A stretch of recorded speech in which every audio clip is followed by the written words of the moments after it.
Coffee Shop, TALK. What's going on, guys? I know it's been a minute, but I'm back. I'm back in the shadow, out there grinding, trying to make some money. You know how it is. Got to pay the bills. Got to pay the bills. But guys, we're gonna jump right on into it, and we're gonna discuss. Or the topic of today is going to be we're going to try to discuss things of our health and wealth at the same time. We're going to stay on the lines of wealth, but we want to know why it's important to have good health to gain wealth, because without good health you wouldn't have any wealth.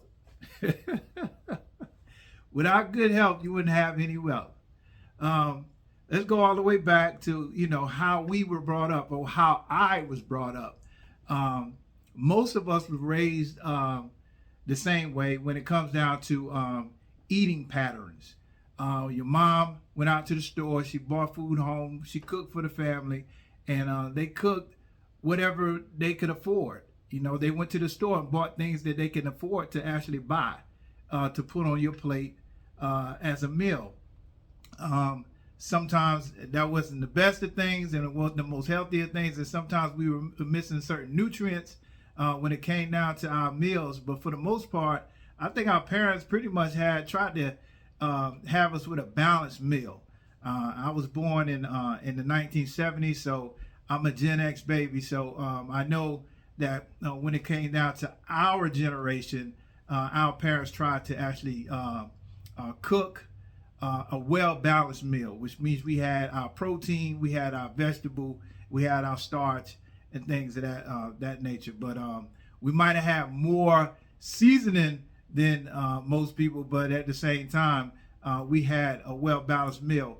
And back then, I think schools were doing a whole lot better with the nutrients and stuff like that back then, that they were actually feeding us, because now I have a 10-year-old and a 13-year-old. When they go to school, when they have lunch, we package their lunch up and send it to school because of the meal or meal selection that they have. I know some people are not can't do that all the time, but but the meal selections that they have, I don't think that the school districts right now are serving a well-balanced meal when it comes down to kids. Our food was actually was prepared by the ladies that were working in the cafeteria. Now, the meals that we have now are pre-packaged and have preservatives, a whole lot more preservatives. So it's highly processed foods that these kids are getting nowadays. Then on top of that, nowadays everything is more convenient for you. Well, you got DoorDash and Uber and all that stuff out there. So the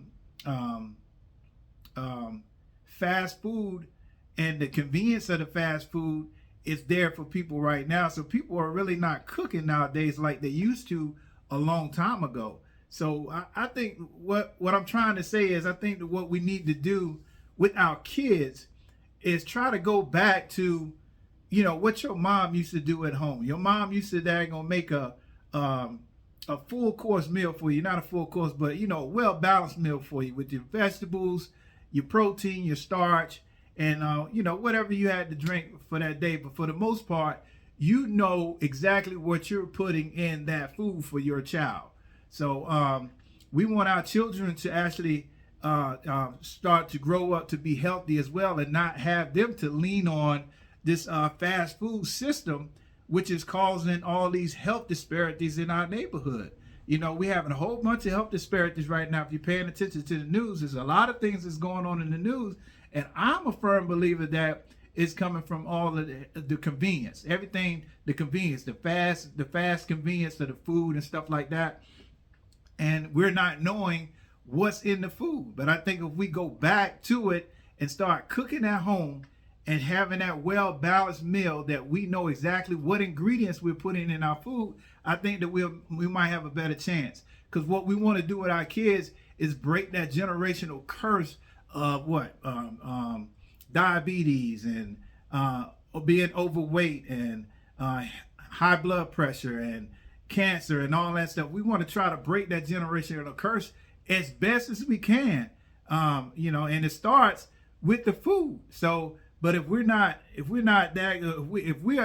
wealthy, and we have money that we're trying to pass down to generation to generation, if your kid is not eating a well-balanced or nutritional meal, they're not going to be healthy. So they're not going to be able to carry on that tradition that you have. So I think that health is wealth. Like I said, we go back to it. Health is wealth. So I think that we need to go back to, actually cooking inside of our homes, slowing down just a little bit more, and actually preparing that meal, knowing exactly what ingredients we're putting in that food, so we can actually try to break those generational curses that we have, especially as Black people. We have those generational curses that they say is genetic, where we have high blood pressure. It's genetic for us to have diabetes. So I think if we eat the proper ways, we got fruits and vegetables and all that stuff we're buying from the supermarket or from the grocery stores, and we're bringing inside of our homes, and we're feeding our kids this stuff on a regular basis. Not saying that they can't go out to a fast food restaurant. Not saying that you guys can't have a hamburger and french fries every once in a while, but we don't want to be consuming that stuff 24/7. That's one thing we don't want to do. We don't want to be consuming that stuff 24/7. Not the fast food, not 24/7.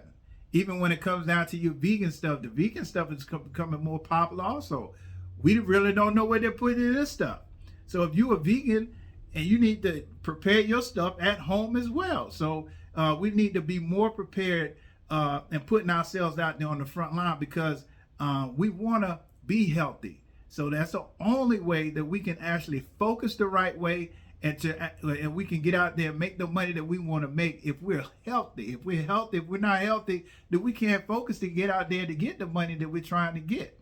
So we can't become wealthy. So if you don't have good health, you ain't gonna have no wealth. If you got the wealth and you don't have good health, you're gonna lose the wealth that you have if you don't have the generation to actually pass it down to the correct way. And it goes right back to, like I said, it goes back to that cooking and eating the proper way. If you're not eating the proper way and you're not teaching your kids to eat the proper way, then I think that we're gonna have a hard time. We're really gonna have a hard time out here, guys. So I think that health is wealth. Health is wealth, guys. So just remember that health is wealth. So if we want to start to think about things such as life insurance policy for our families and everything, we're trying to set it up for everybody that you're going to leave behind a legacy. If you want to leave behind that legacy, you're going to have to start out with good health. With good health. It doesn't start out with anything else. A lot of people say, okay, your insurance policy is the very first thing you need to do towards wealth. No. Your health is the first thing that you should daggone get under control before you get that insurance policy. Your health is the first thing you should do. Get that under control before you go out there and get that insurance policy. Not saying not go get the life insurance policy, because that's very important that you need to have in place for your family. But if you don't have good health, what's the purpose of getting it? You know what I'm saying? What is the purpose of getting it? If you're not teaching good health inside your family, if you're just relying on Uber and DoorDash to bring McDonald's and this and that, the third to your house, and your kids are latchkey kids, and the only thing they're doing is hitting the telephone number and just calling up DoorDash to have food delivered to their house. I mean, I don't think that that's a good idea.